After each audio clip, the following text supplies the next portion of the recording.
प्राज्ञस्य कारण बंधत्वम साध्यति। प्राज्ञ का कारण बंधत्व है। प्राग किसका है? कारण बंधत्व है, उसको सिद्ध करते हैं। न आत्मानं न परांश्चैव न सत्यम नापि चानृतम् प्राज्ञः किंचन संवेत्ति तुर्यं तत्सर्वे दृक्सदा। कहते हैं न आत्मानं न परांश्चैव न सत्यम न च न अपि अनृतम प्राज्ञ किंचन वेत्ति। प्राज्ञ ना तो अपने को जानता है, न परांश। प्राज्ञ है ना, सुषुप्ति अवस्था में ना तो अपने को जानता है, न परांश, न भर दूसरे को भी जानता है, न सत्य कह सकते, न मिथ्या भी नहीं कह सकते, है ना। वहाँ सुषुप्ति अवस्था सत्य भी नहीं कह सकते, मिथ्या भी नहीं कह सकते। ऐसे प्राज्ञ किंचन न संवेत्ति, किंचन किंचन मात्र भी नहीं जानता।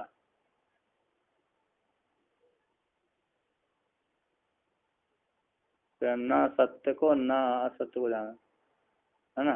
किंचन, एक ना, दो ना, तीन ना। न आत्मानं न परांशैव न सत्यम नापि अनृतम प्राज्ञ किंचन वेत्ति। प्राग कुछ भी नहीं जानता, किंचन कुछ संवेत्ति, ना लेना उसको। एक को दो लेना है, एक नाश उधर से ले लेना है कि नहीं। तो यहाँ पर कहते हैं तो कहते हो अरे प्राग कुछ भी नहीं जानता, है ना। कुछ भी अपने को, दूसरे को, सत्य असत्य को, कुछ को नहीं जानता। किंतु तुरीयम तत् सर्वदृक् सदा, किंतु जो तुरीय आत्मा है वो तो हमेशा सभी को देखने वाला है। सर्वदिक, सभी को जानने वाला तत्व है तुरीय है। सर्वदिक सदा, तीनों कालों में जानने वाला, तीनों कालों को जानता है। तीनों कालोतीत है, काल से तीत होने का सदा ही देखने वाला स्वभाव वाला है, सदा दृक् स्वभाव वाला है। तो यहाँ पर कहते हैं तुर्यस्य कार्य कारणाभ्याम अस्पष्टत्वम स्पष्टति। तुर्य है ना, कार्य और कारणभ्याम, कारण और कार्य से संबंधित नहीं होता। तुर्यम तत् सर्वदृक् सदा, है ना। तुर्य कैसा है? सर्वदृक् है, सब कुछ जानने वाला, सर्वदृक् सदा ही जानने वाला। कार्य हो गया विश्व और तेजस, कारण हो गया प्राज्ञ। ये ऐसा तुरीय कार्य कारण भाव से संबंधित नहीं होता। किंतु तुरीय कैसा, प्राज्ञ कैसा होता है? कारण भाव से और कार्य भाव से संबंधित होता है। अतः ये कारण है, उसके ये कार्य हो गए, है ना। तो प्राज्ञ तो कारण भाव से संबंधित है, तो ये उसके कार्य हो गए, विश्व और तेजस। किंतु तुरीय में ये दोनों भी नहीं है। कहते हैं श्लोक के व्यावर्तन को करते हुए आशंका को लेकर कहते हैं, कहा कथम पुनः कारणबद्धत्वं प्राज्ञस्य। यहाँ पर कहते हैं कथम पुनः, किस हेतु से कारणबद्धत्वं प्राज्ञस्य, प्राज्ञ का कारण के साथ संबंधित बताओ। कारणबद्ध है कारण के साथ संबंधित, है ना। कहते मतलब वहाँ पर तुरीय अवस्था में कुछ भी नहीं, वहाँ पर सुषुप्ति अवस्था में व्यक्ति कुछ भी नहीं जानता, ठीक है ना। तत्व का बोध नहीं होता, जागृत अवस्था में भी नहीं होता, स्वप्न अवस्था में भी, सुषुप्ति अवस्था में भी नहीं होता। जागृत अवस्था में प्रत्येक व्यक्ति तो जानते कि हम में तुरी हूँ, है। जिसने वेदांत श्रवण किया उसको ही व्यक्ति को बोध होता है कि मैं तुरी स्वरूप वाला हूँ। किंतु स्वप्न में तो वैसे ही नहीं जानता, है ना। जब जागृत में नहीं जाना, स्वप्न में जाना, और सुषुप्ति में जानने का साधन ही नहीं है, तो कैसा होगा। यहाँ यदि परांची खांडी बने स्वयं उतर, इस इंद्रियों को धाता है, इंद्रियों को बाहरमुखी न बनाकर अंतर्मुखी बनाता जान लेता है व्यक्ति। किंतु आत्मा तो कैसे इंद्रियतीत है, तो तत्व का बोध नहीं हो पाता। तो कहते हैं यहाँ पर, कहते प्राज्ञ का कारण बद्धत्व पुनः कैसा है। कहते हैं अथवा तुरीय व तत्व ग्रहण अन्यथा ग्रहण लक्षण बंध न सिद्धते इत्या। तुरीय में भी, तुरीय अथवा तुरीय में, है ना, प्राज्ञ का कारण बंधत्व है। कैसे? अथवा तुरीय में तत्व का ग्रहण न होना, तत्व का ज्ञान न होना। ग्रहण यानी ज्ञान, तत्व का ज्ञान न होना, अथवा तत्व का ज्ञान न होना और अन्यथा ग्रहण होना, है ना।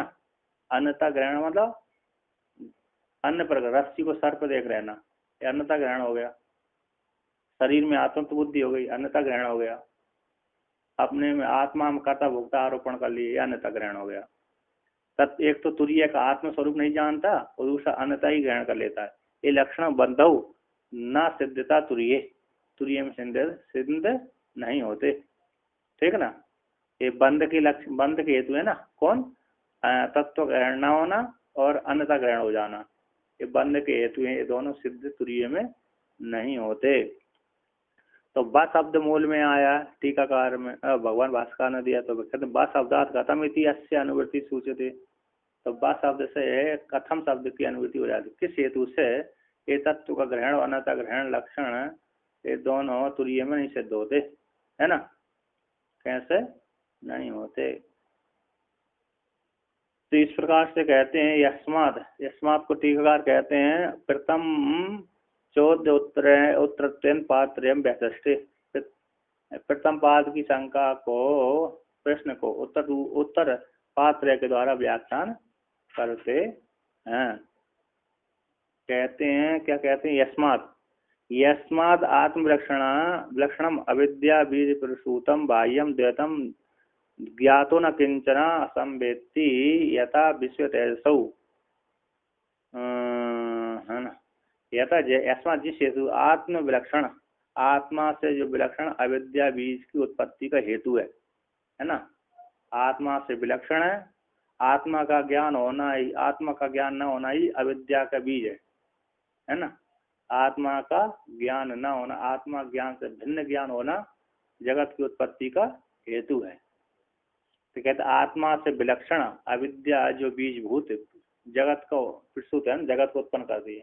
अविद्या के बीज जो प्रसूत, अविद्या के बीज रूप से जो उत्पन्न हुआ बाह्य द्वैत, अविद्या बीज रूप से, अविद्या रूप जो बीज रूप है उससे जो उत्पन्न हुआ बाह्य द्वैत जगत है, वह द्वैत जगत, ऐसा द्वैत जगत है वह द्वैत प्राज्ञो न किंचन संवेति, प्राज्ञ कुछ भी किंचन मात्र भी नहीं जानता। यथा विश्व तेजसौ, जैसे विश्व तेजस जानते हैं, नहीं जानते, किंचन किंचन तो जानते हैं, विश्व तेजस, विश्व तेजस कैसे जानते हैं, किंचन किंचन जानते हैं।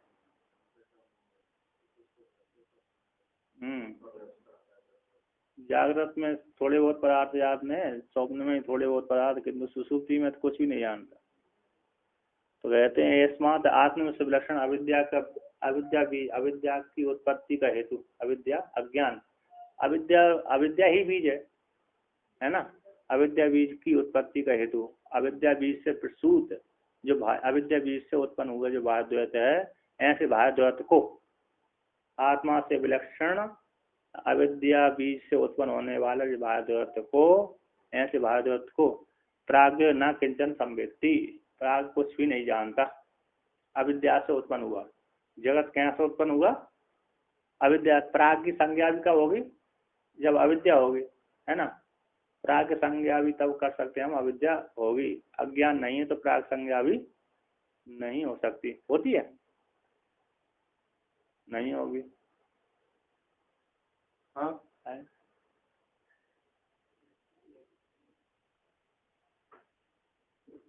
तो यहाँ पर कहते हैं क्या कैसे होगी प्राग संज्ञा, अविद्या नहीं है तो प्राग संज्ञा नहीं होती। तो यहाँ पर कहते हैं, आगे कहते हैं, तो जैसे विश्व तेजस तो यार क्या करते हैं, जान लेते हैं, किंचम किंचम तो जानते हैं, है ना, किंतु सुसुप्ति अवस्था में व्यक्ति कुछ भी नहीं जानता, प्राग नहीं जानता। आगे कहते हैं रे विलक्षण में अनात्मत्व इतिहावत, विलक्षण का अर्थ ये इन्होंने ठीक कारण है, अनात्मत्व, आत्मा से विलक्षण अनात्मा है, इतिहावत है। तो यहाँ कहते हैं अनृतम इति क्या ना, जो मूल में आया ना अनृतम, तो अनृतम इसका व्याख्यान कर रहे हैं भगवान टीकार, अविद्या बीज प्रसूतम, अविद्या रूप बीज से उत्पन्न हुआ जो जगत है, अविद्या एक मूल हेतु है, अविद्या एक मूल हेतु न हो तो जगत आदि की उत्पत्ति न हो। द्वैतम, द्वैतम यहाँ पर द्वैतम कहते हैं, जो द्वैत है द्वितीयम असत्यम, द्वैत किसको बोलते हैं? द्वितीय है और असत्य है, मिथ्या है। व्यवहारिक सत्य है, यहाँ पर कहते हैं सत्यम इति ये पाठ, सत्यम इति व्यवहारिक सत्य। असत्य में ऐसे पारमार्थिक रूप से असत्य ही नहीं, जैसे जैसे मृग मरीचिका में जल है था, ऐसा भी असत्य नहीं कह सकते, है कि नहीं? तो व्यवहारिक रूप से सत्य तो है, लेकिन तुरीय जैसा जैसा सत्य नहीं है, और इसके जैसा भी मिथ्या नहीं है। क्यों? कैसे? मृग मरीचिका के जल के सदृश व्यवहार रूप से सत्य है जगत। कहते हैं द्वैतम द्वितीयम असत्यम, है ना? द्वैतम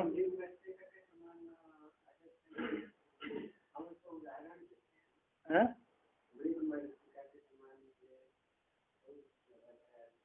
इस मृग मरीचिका के समान जगत मिथ्या है, लेकिन वो तो प्रातिभाषिक सत्य है, मिथ्या है पूरा। किंतु ये व्यवहार वाला जगत कुछ काल तक दिखता है, और तो 1 घंटा 2 घंटा दिखेगा आपको।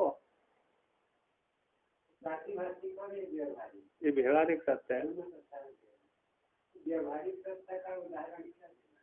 घट घट है, जगत आदि है, घट व्यवहारिक सत्य है कि नहीं है? तो व्यवहार होता है। आज भी आप देख रहे हैं उसी घट को, कल भी उसी घट को देख रहे हैं, 10 दिन तक ही उसी को देख रहे हैं, जब तक नहीं फूटा तब तक देखते रहते हैं। अब पृथ्वी तो हम देख ही रहे हैं, जब से पैदा हुए तब से पृथ्वी देख रहे हैं, है कि नहीं? हाँ, अनित्य तो है ही, व्यवहारिक सत्य पारमार्थिक सत्य नहीं है, इसलिए अनित्य माया को लेकर बना हुआ है जगत, माया को लेकर जगत बना हुआ है, तो कैसे उसको यार सत्य कह सकते? क्योंकि माया सत्य नहीं है। अब माया सत्य होती तो जगत सत्य होता। अच्छा उदाहरण लगता है, क्योंकि वो है ही घट जाति का उदाहरण तो नहीं। घट आदि उदाहरण तो मतलब व्यवहारिक रूप से सत्य है, हम तो व्यवहारिक, मैं तो व्यवहार की बोल रहा हूँ ना। ये द्वैत जगत है, कैसे व्यवहारिक सत्य है। यहाँ पर कहते हैं व्यवहारिक सत्यमिति यावत, सत्यमिति ये पार्ट है, टिप्पणी कार्य भी कहते हैं 4 नंबर टिप्पणी में, असत्यमिति व्यवहारिक सत्यम इति यावत, सत्यमिति ये पार्ट सत्य ही है ना, व्यवहारिक सत्य है नहीं। जो मिथ्या वहां पर टीका ने कहा द्वैतम, जो द्वैतम द्वितीयम है ना असत्यम, असत्य के ऊपर उन्होंने टिप्पणी लिखी, मतलब व्यवहारिक सत्य है, पारमार्थिक सत्य नहीं है। यदि ये सत्य ना हो, व्यवहारिक सत्य ना हो, तो कार्य में चले हमारा। जैसे स्वप्न के पदार्थों का कार्य नहीं चलता हमारे, मृग मरीचिका के जल से हमारा अरे कार्य नहीं चलता, चलता है नहीं चलता, कुछ देर के लिए इसको तो सत्य स्वीकार करना पड़ती है। इसी मिथ्या व्यवहारिक सत्य से तो आत्मज्ञान होता है कि नहीं? और स्वप्न का उदाहरण, स्वप्न उदाहरण हाँ, प्रातिभाषिक हो गया वो, प्रातिभाषिक। रज्जु में सर्प प्रातिभाषिक, मृग मरीचिका में और स्वप्न का जी समान है। आप जैसे ही सो करके देखे तब तक सत्य दिख रहा है, और जैसे ही सो करके जागृत अवस्था में आए तो मिथ्या सिद्ध हो गया, उसको बात करने की जरूरत ही नहीं है, वो तो अपने आप ही सिद्ध हो जाता है। तो यहाँ पर कहते हैं वेदधर्म उदाहरण को लेकर के, वेदधर्म भाव थी वेदधर्म में यथा जैसे विश्व तेज दोनों जानते हैं ना, उसी प्रकार प्राग नहीं जानता। तो यहाँ पर कहते हैं आगे ततश्च है ना, तो टीका कहते हैं प्रागस्य विभाग विज्ञान अभावी फलम, प्राग अपने को मैं अलग हूँ, इस जगत अलग है, ऐसा उसको प्राग को सुसुप्ति अवस्था में ज्ञान नहीं होता। कहते प्राज्ञस्थ का विभाग विज्ञान के अभाव में फल कहते ततश्च असौ तत्व अग्रहण तमसा अन्यता ग्रहण बीज भूतेन बद्धो भवति। ततश्च इसी हेतु से उक्त विभाग के विज्ञान का भावना होने से सुसुप्ति अवस्था में प्राज्ञ को, है ना, तो असौ है प्राज्ञ है, तत्व का ग्रहण न होने से सुसुप्ति अवस्था में तत्व, सुसुप्ति में क्या जागृत स्वप्न में भी नहीं होता। व्यक्ति यदि वेदांत श्रवण न करे तो ज्ञान नहीं होगा, होगा नहीं होगा। तो सामान्य व्यक्ति है उसको ज्ञान नहीं होता। मैं करता हूँ भोगता हूँ इतना अकेला ज्ञान है, मैं मनुष्य हूँ, जीव हूँ, करता हूँ, स्त्री हूँ, पुरुष हूँ, किंतु मैं तुरीय हूँ, ब्रह्म हूँ, इस प्रकार ईश्वर हूँ, ब्रह्म हूँ, भगवान हूँ, इस प्रकार का ज्ञान उसको नहीं है। कहते हैं यहाँ पर तत्व का ग्रहण न होने से और तम से यानी अज्ञान के द्वारा, अविद्या के द्वारा, अन्यथा ग्रहण का बीज होने से, है ना। रस्सी में सर्प देख लेता है, रस्सी है अधिष्ठान और इसमें क्या देख लिया उसने, सर्प देख लिया, तम के द्वारा, अज्ञान द्वारा। तो अन्यथा ग्रहण का बीजभूत से बद्धो यानी संबंध कौन होता है, प्राज्ञ होता है। असौ है जो प्राज्ञ है, एक तो तत्व का ग्रहण न होने से और दूसरा अज्ञान के द्वारा अन्यथा ग्रहण का बीजभूत होने से, इसी तम के इसके द्वारा मोला हुआ कारण उससे वो बंध है, संबंधित है, प्राज्ञ। यहाँ पर कैसे अन्यथा ग्रहण, अंत ग्रहण का कहते हैं यथोक्त तमसी कार्यलिंग का अनुमानम सूचित। यथोक्त तम में, अविद्या में कार्यलिंग अनुमान को सूचित करते हैं।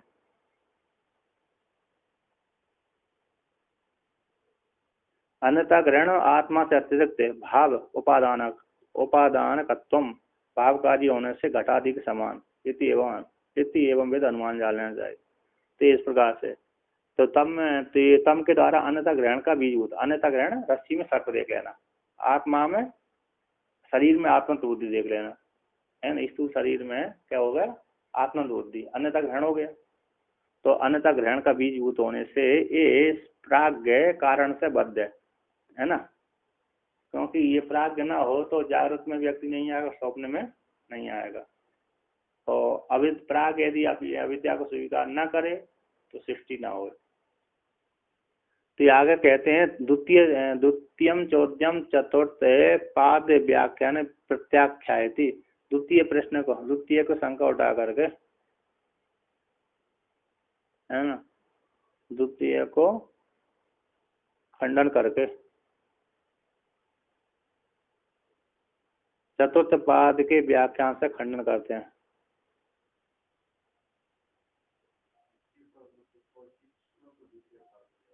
मूल कार्य का आ गया द्वितीयम चौद्यम,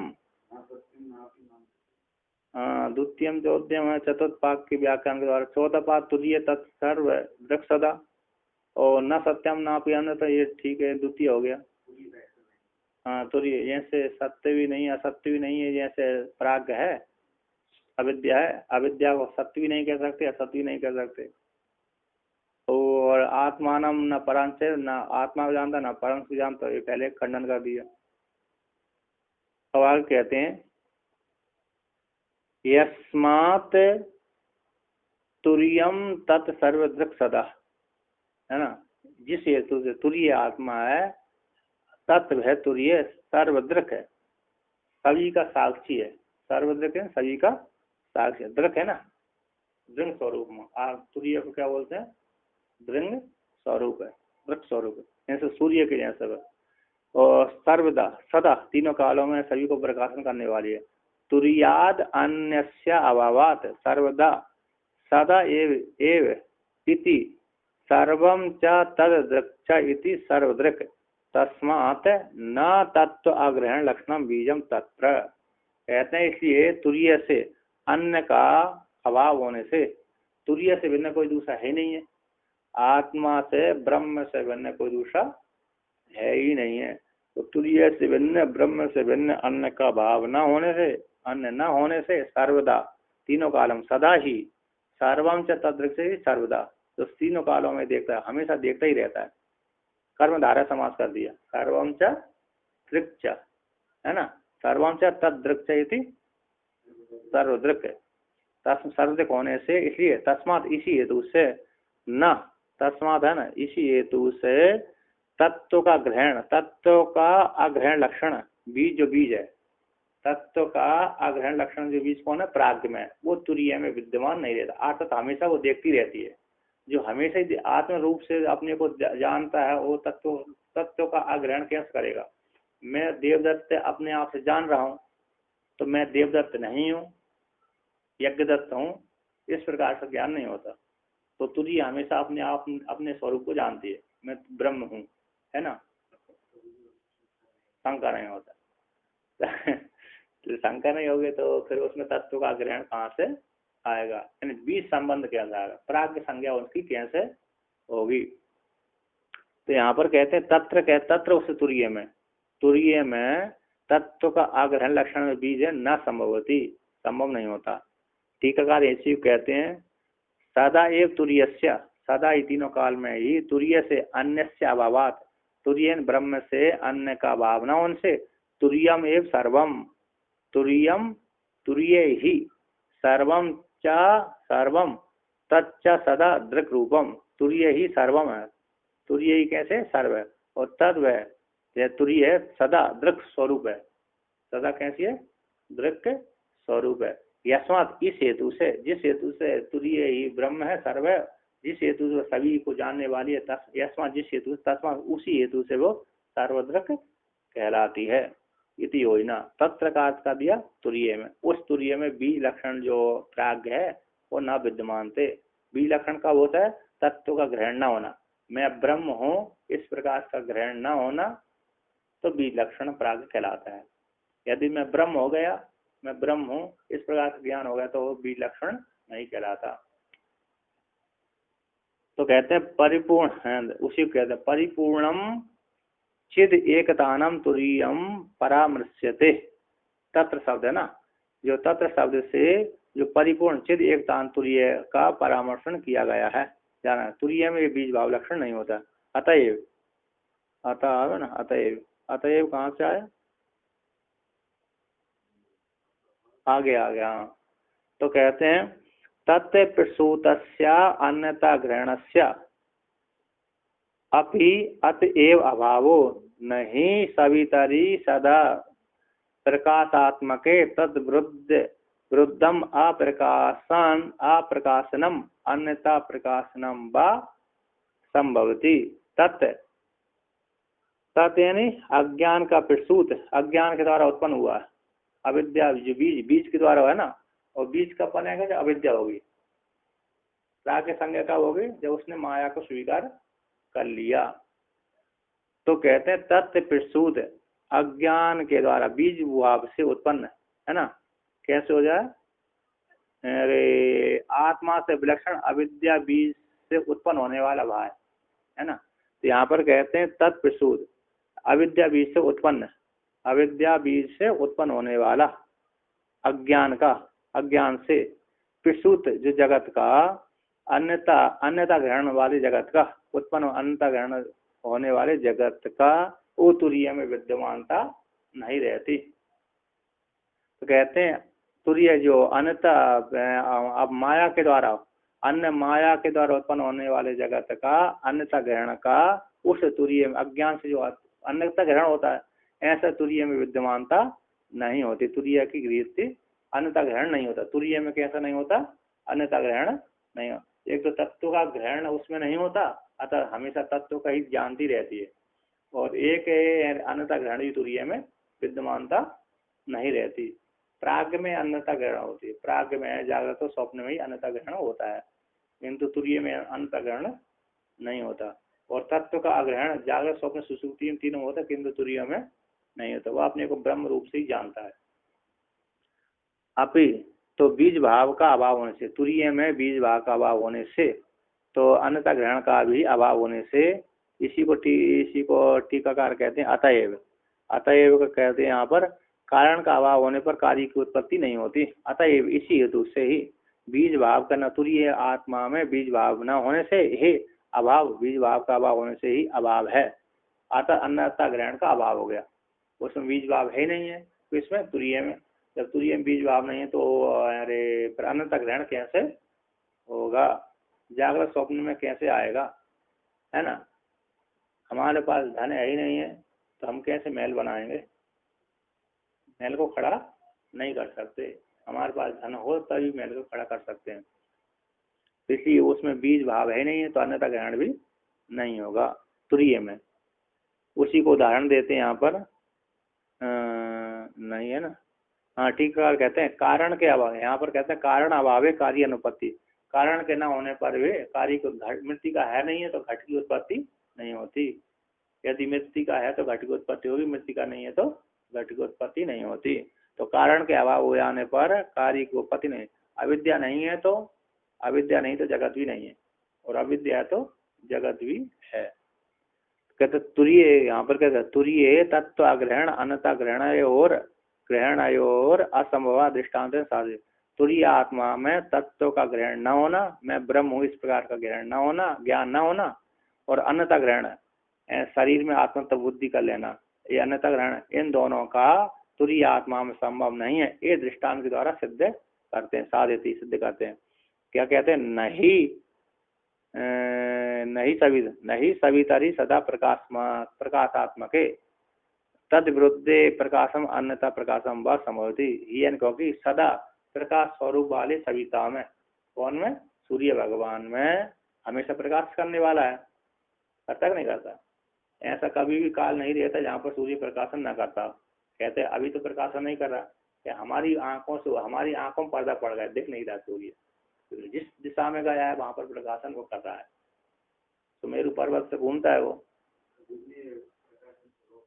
होता ही नहीं। सूर्य का प्रकाशन का लोप नहीं होता, हमेशा प्रकाश करता ही रहता है।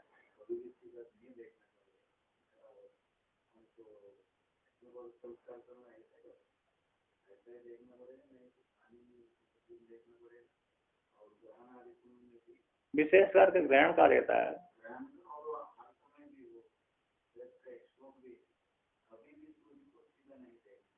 हाँ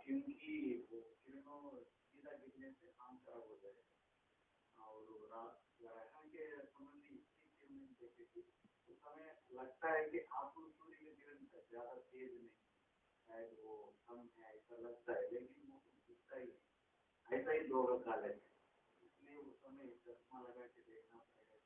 हाँ, एक दूसरा भी है कह रे उद्यंत न सूर्य नेक्षन्तम न सूर्य नेक्षदंतम न अस्तमेति न बारिणी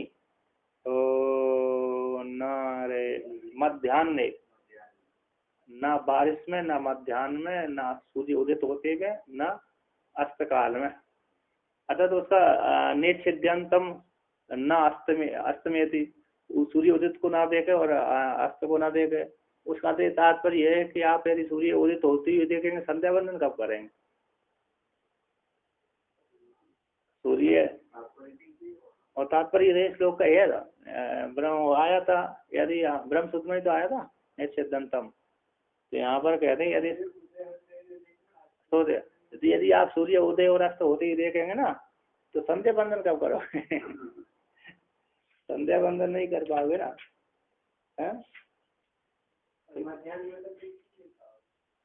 चलो मध्याह्न में तो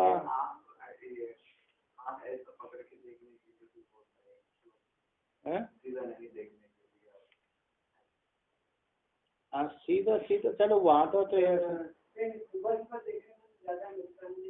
नहीं, सुबह व्यक्ति प्रातः काल तक प्रातः नहीं करते हैं जाते हैं। हाँ, प्रातः काल तक प्रातः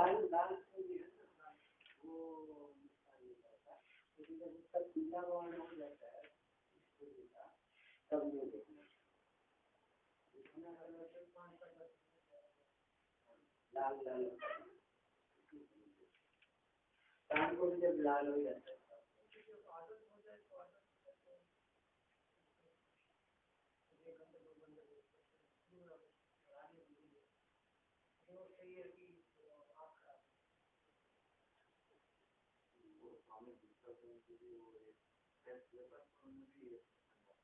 क्या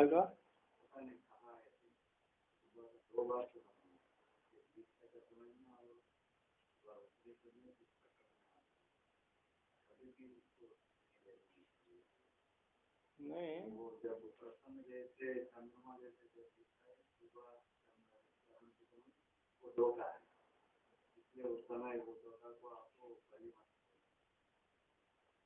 नहीं। हाँ, उसमें तो तात्पर्य है, क्योंकि ब्रह्मचारी यदि देखेगा ना तो क्या होगा, उसको संध्या बंधन छिड़ जाएगा। अरे तो एक क्षण तो नहीं, सूर्य उदय होने से तो संध्या बंधन करना पड़ती है, क्यों नहीं होता? अथवा क्या? अरे वो तो ब्रह्म सूत्र में उसका निर्णय है।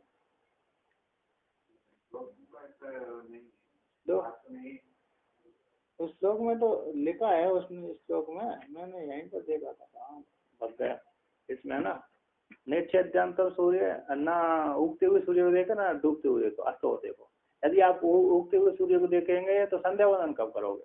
तो विकल्प किया वहां पर, मतलब यहाँ पर आप पहले संध्या वंदन करिए, बाद में फिर बाद में सूर्य को अर्घ तो देते ही है, सूर्य को देख करके देते हैं अर्घदान, पहले संध्या वंदन करने के बाद जाओ।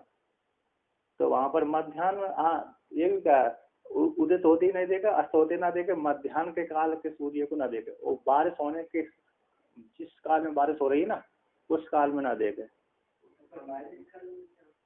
मालूम नहीं भगवान, कुछ होता होगा है। नेक्षेतोद्यंत मादित्यम, नेक्षेतो द्यंत मादित्यम नास्तम यंतम कदाचन, नो बरक्तम न बारिस्तम न मध्यम न विशोगतम, इस श्लोक है यहाँ। प्रजापति व्रत में आया है, प्रजापति व्रत में आता है, उगते हुए सूर्य को ना देखे, अस्त होते हुए सूर्य को ना देखे, कदर अस्तम यंतम, जो अस्त को जा रहा है ना उस काल में ना देखता, न उपरक्तम, किसी से उपरक्त किससे ग्रहण से रख ले, ग्रहण से उपरक्त उसको ना देखे, बारिस्तम, बारी वाले, ये बारिश में हो रहा है, बारी अंजल होता है, भयंकर बारिश में होता है, वो तेज करण तेज उसकी रोशनी पड़ती होगी, जैसे हिमालय में जिस काल में अरे वो बर्फ गिरता है ना, बर्फ गिरने के पश्चात यदि व्यक्ति सफेद सफेद पूरा झाक हो जाती बर्फ पे, यदि उस काल में सूर्य की रोशनी देखेंगे तो आंख खराब होती है, इसलिए काले चश्मा देकर बैठ। और कहते मध्य नवशोगतम मध्यम, नव के ऊपर का या सीधा, उस काल में, इस काल में तो वैसे ही खराब हो जाते हैं, तेज लगा तेज 1 मिनट 2 मिनट लगातार देखेंगे खराब होगा, तो ऐसे वर्णन किए है कि नहीं। मैंने तो एक बार एक टॉर्च आंख में लगा ली, मेरी आंख हो गई थी, कमजोर हो गई थी, टॉर्च की ना सफेद सफेद आती थी, लगा ली मैंने, क्या लगाई वो, तो ऐसे ही लगा ली, तो लगा मेरी आंख खराब हो गई थी, बाद में तो कुछ दिनों में ठीक हो गई वो, ऐसे ही है। तो यहाँ पर देखिए क्या बोलते हैं, सर कहाँ पर आया, तो सविता है ना प्रकाशात्मक है, तो सविता में तद्वृद्ध, उस सविता प्रकाश स्वरूपात्मक सविता में उससे वृद्ध, प्रकाश से वृद्ध, अप्रकाशन अथवा अन्य प्रकाश से प्रकाशन करना है ना, उस प्रकाश से भिन्न काले रंग का प्रकाशन कर दिया अथवा प्रकाशन न करना, ऐसा कभी भी संभव नहीं हो सकता।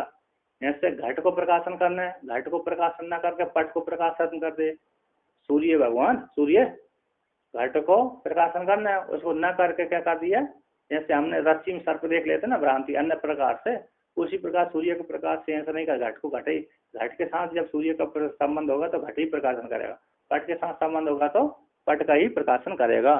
तो तद विरुद्ध, प्रकाश से विरुद्ध अप्रकाशन भी नहीं करता, अंधकार भी नहीं पैदा करता, और अन्य प्रकार से प्रकाशन भी संभव उस सूर्य में नहीं है।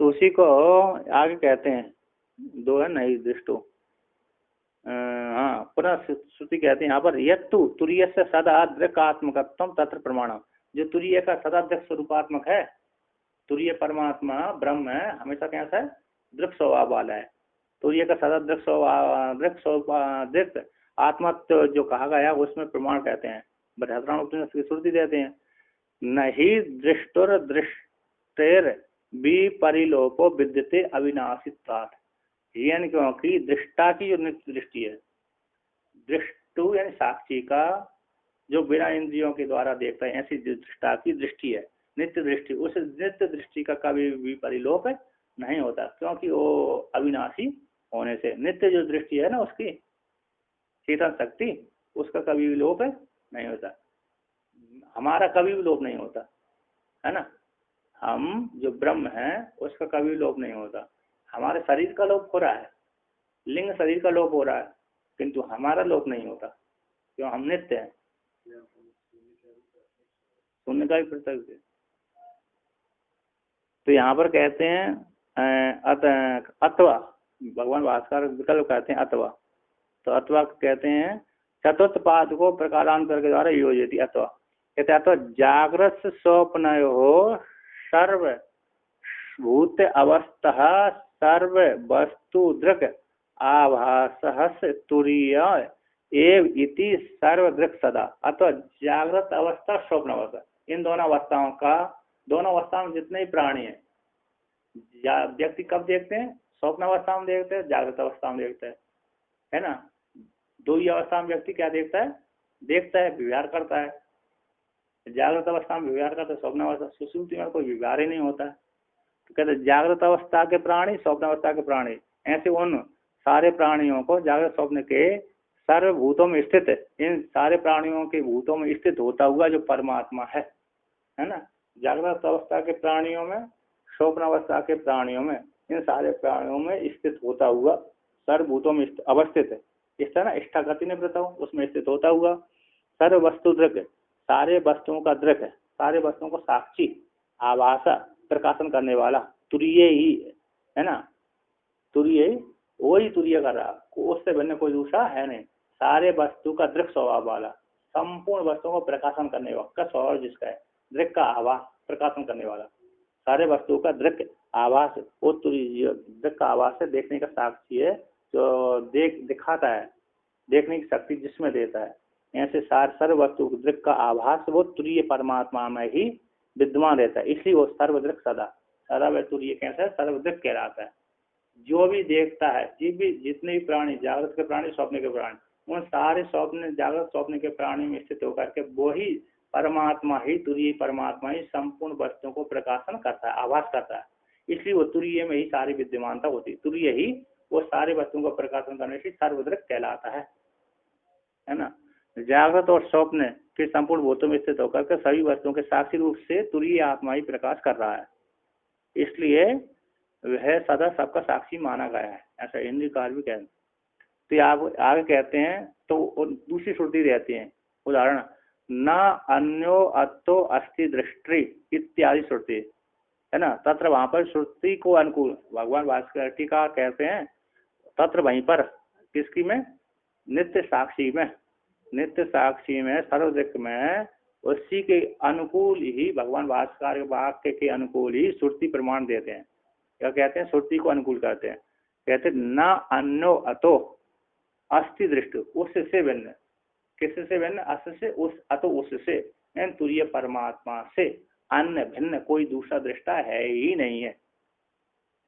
जो भी कुछ देखता है वह तुरीय ही देखता है, उससे भिन्न तो कोई दूसरा दृष्टा है ही नहीं है, ब्रह्म ही है।